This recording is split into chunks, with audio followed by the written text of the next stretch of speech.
Alors, on va commencer. Alors, ils me tiennent tous à cœur, mais elle plus particulièrement. Voilà, c'est aussi une histoire d'amitié. Je parle un peu de moi. Parce que je l'ai vue arriver toute jeune. Tu es la plus jeune députée, non? Une des plus jeunes députées? C'est Adrien. En tout cas, elle n'est pas bien vieille. Et elle a été une grande militante associative, comme je l'ai dit. Elle s'est vraiment beaucoup investie. C'est la militante concrète, voilà. C'est elle qui, pendant la campagne présidentielle, a lancé les caravanes des droits. C'est elle qui s'occupait des groupes d'appui, des groupes d'action. C'est la cheville ouvrière de la France insoumise. Et j'ai été très heureuse d'apprendre qu'elle était élue députée du Val-de-Marne, de la 10e circonscription du Val-de-Marne. Elle est membre de la commission développement durable à l'Assemblée. C'est celle, si vous vous en souvenez, qui a fait s'évanouir Nicolas Hulot, puis fuir du gouvernement Nicolas Hulot. C'est elle qui a lancé la campagne sur la sortie du nucléaire, campagne en dur, hein, puisque nous avons voté, qui a rempli, et donc la meilleure campagne de vote citoyenne comme ça, depuis bien longtemps, 315 000 votants, qui a proposé également la sortie du nucléaire au niveau de l'Assemblée nationale. Et c'est elle aussi qui défend, avec Alexis, la question des murs à pêche et qui avait fait en sorte, à l'époque de M. Hulot, que les associations de sauvegarde des murs à pêche soient reçues au ministère. Je vous demande d'applaudir Mathilde Panot.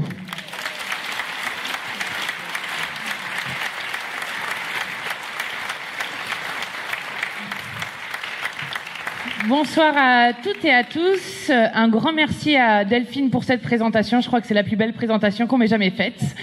Et vous dire quel plaisir j'ai d'être avec vous ce soir dans la circonscription qui a élu notre cher collègue et ami Alexis Corbière.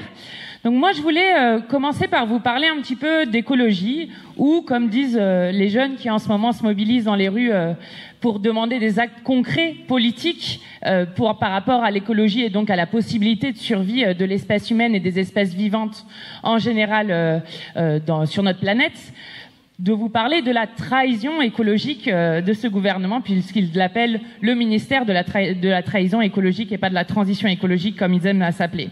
Parce que Sophia l'a dit tout à l'heure, on vit quand même un moment historique où s'allient les luttes écologiques, démocratiques et sociales. Et ça, c'est quelque chose qu'on portait extrêmement fortement dans notre programme. Et avec le groupe parlementaire et avec la France insoumise en général, on se réjouit extrêmement fortement de voir que dans les Gilets jaunes, de voir que dans la jeunesse qui commence à faire des grèves scolaires, comme il y en a énormément en ce moment en Europe, on retrouve dans les rues des pancartes, des slogans qui disent fin du mois, fin du monde, même coupable, même combat. Parce que oui, c'est exactement la même chose. C'est exactement la même chose, les capitalistes et l'oligarchie qui inventent un monde où, sur une planète quand même, on arrive à une situation délirante où 26 milliardaires possèdent autant que la moitié de l'humanité. Ce sont les mêmes qui organisent la 6e extinction de masse des espèces. Ce sont les mêmes qui organisent l'érosion des sols. Ce sont les mêmes qui organisent le réchauffement climatique.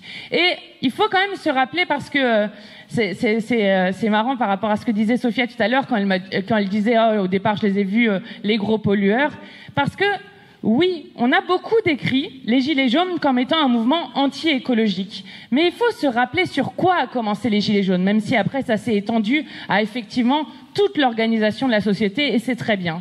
Mais au départ, les Gilets jaunes, ils s'élèvent, ils s'indignent contre une taxe carbone. Alors le gouvernement avait beau jeu de dire c'est une taxe extrêmement écologique. Bon, il se trouve que pas de chance, ils avaient écrit un petit courrier à la Commission européenne pour dire que ils faisaient cette taxe écologique, ils l'augmentaient pour compenser les cadeaux qu'ils faisaient aux plus riches. Donc là, on voit bien le lien social et écologie. Et oui, l'écologie, c'est aussi le partage des richesses. Mais ça, je vais vous en parler juste après. Mais donc, ils s'élevaient donc contre cette taxe carbone. Et oui, en fait, ils ont raison de s'élever contre cette taxe carbone, parce que, outre le fait que beaucoup de gens, et de gens pauvres ou de classe moyenne, étaient obligés, contraints de se déplacer pour aller travailler, pour aller dans les services publics qui s'éloignent de plus en plus, outre ce fait-là, Oui, aujourd'hui, cette taxe carbone est profondément injuste et profondément anti-écologique. Parce que cette taxe carbone, elle s'attaque d'abord aux gens individuellement et d'ailleurs aux gens beaucoup plus pauvres. Vous comprenez, c'est une taxe, donc forcément les riches en payent moins que les plus pauvres. C'est le principe même d'une taxe. Et donc elle s'attaque aux gens et notamment aux gens les plus pauvres, mais cette taxe ne s'attaque absolument pas à Total, qui est quand même la 17e entreprise sur 100 entreprises qui ont le plus contribué au réchauffement climatique, à la montée des mers, et donc qui sont principalement responsables de la situation devant laquelle nous nous trouvons aujourd'hui. Mais Total, la taxe carbone, non. On vous donne même des quotas d'émissions gratuits, il n'y a aucun souci. Je parle même pas des compagnies aériennes, je ne parle pas des paquebots qui polluent à tout va. Donc tout cela, tous ceux qui sont les plus gros pollueurs, on les a laissés tranquillement pendant qu'on demandait aux gens de trinquer pour compenser les cadeaux aux plus riches. Et c'est pas tout, parce que cette taxe carbone, vous vous dites, bon, à la rigueur, si elle allait dans la transition écologique, mais pas du tout. Quand je vous disais qu'elle servait aux cadeaux faits aux plus riches, cette taxe carbone, elle a servi seulement pour 20% pour la transition écologique. Alors qu'il y aurait énormément à faire pour cette transition écologique qui améliorerait le bien-être de tout le monde. Et donc nous nous réjouissons que ce moment arrive parce que pendant longtemps, on a essayé de culpabiliser les individus. Vous comprenez, l'écologie, c'est finalement être un citoyen modèle qui éteint sa lumière, ferme son robinet d'eau, etc. Alors je ne dis pas qu'il n'y a pas des comportements individuels aussi à faire sur l'écologie, mais ce n'est pas l'essentiel. Nous, ce pourquoi nous nous battons à l'Assemblée nationale, c'est de dire qu'il faut rompre avec ce modèle de production et de consommation qui engraisse les grandes multinationales du monde, qui engraisse sans aucune limite les plus riches de nos pays et des pays dans le monde, et qui laisse la majorité de la population affronter ce changement climatique. Et c'est ça qui se renverse aujourd'hui, et c'est ça dont nous nous réjouissons fortement.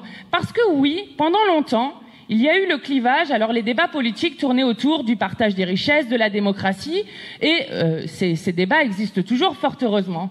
Mais aujourd'hui, nous sommes dans le 21e siècle devant le plus grand enjeu que nous ayons jamais eu à combattre, à faire face.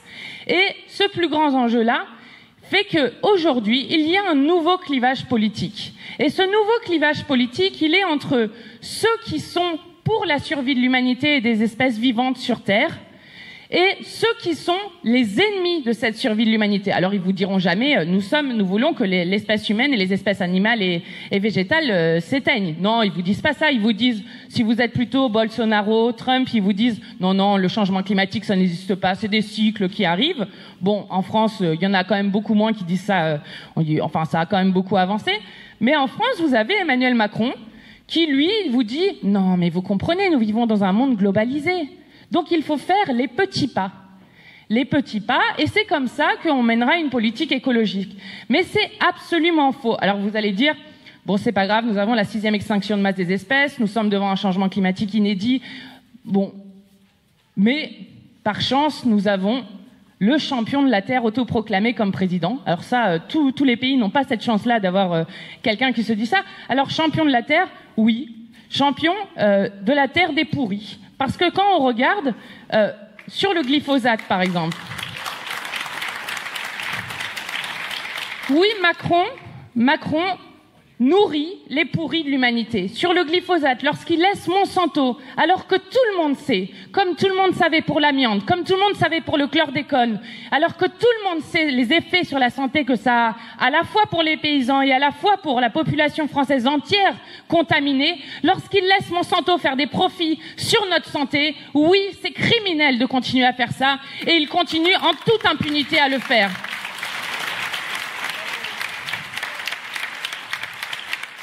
De même, lorsqu'il continue le nucléaire à tout va, alors que le nucléaire est un gouffre financier, qu'il met en danger les populations et que c'est une énergie du passé. Vous savez que dans le nucléaire, 80% des travailleurs sont des travailleurs sous-traitants qui reçoivent des doses extrêmement fortes, mais qui, bien sûr, n'ont pas le suivi médical adapté. Donc là encore, tout le monde sait ce que ça fait. Nous pourrions aller vers le 100% énergie renouvelable, mais vous comprenez, notre Premier ministre vient de chez Areva, et donc il y a des intérêts privés qui, effectivement, là encore, en font des ennemis de l'humanité. Et un gouvernement qui continue aussi, et ça c'est extrêmement important, à tout va les accords de libre-échange. Donc les accords qui transbahutent encore plus de marchandises, donc accélèrent la fin du monde, si on veut le dire comme ça, et permettent aux multinationales d'attaquer des États sur des décisions souveraines que prendraient des pays. Et ça, c'est extrêmement grave. Et là encore, Emmanuel Macron est extrêmement doux avec les multinationales. Je vous parlais de Total, je vous parlais de Monsanto. Par contre, il est extrêmement dur avec les militants écologistes qui se battent pour un intérêt général. Et je voudrais quand même qu'on ait une pensée particulière ce soir pour les militants et militantes qui se battent à Bure contre l'enfouissement des déchets nucléaires et qui sont aujourd'hui poursuivis pour association de malfaiteurs.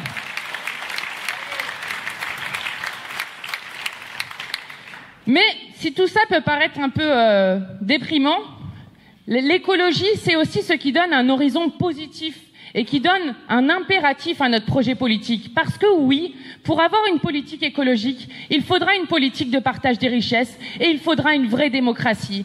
Oui, si nous créons une agriculture paysanne et écologique comme nous l'avons dans notre programme, si nous allons vers le 100% renouvelable, alors nous relocaliserons l'économie, nous relocaliserons et nous créerons des centaines et des centaines et des dizaines et des centaines de milliers d'emplois dont nous avons fortement besoin dans notre pays vu le nombre de chômeurs qu'ils ont créés et qu'ils nourrissent encore. Et nous serons aussi plus résilients par rapport au changement climatique. Parce que si nous voulons, il faut à la fois atténuer le changement climatique, mais il faut aussi s'adapter au changement climatique. Et si nous voulons nous adapter au changement climatique, il faut une société solidaire. Donc oui, il faut réduire ces écarts de richesse indécents qui existent dans notre société. Parce que si nous vivons tous dans le même écosystème et donc que les gens sont égaux en droit, ils sont aussi égaux en besoin. Et donc c'est à partir de là que nous allons construire une autre société où justement ça sera le mieux vivre. Ça sera faire en sorte qu'il n'y ait plus des millions de gens qui vivent dans des logements où ils ont froid. Ça sera faire en sorte de retravailler notre aménagement du territoire pour que les gens n'aient plus 2 heures, 3 heures, 4 heures de transport par jour à faire pour aller travailler.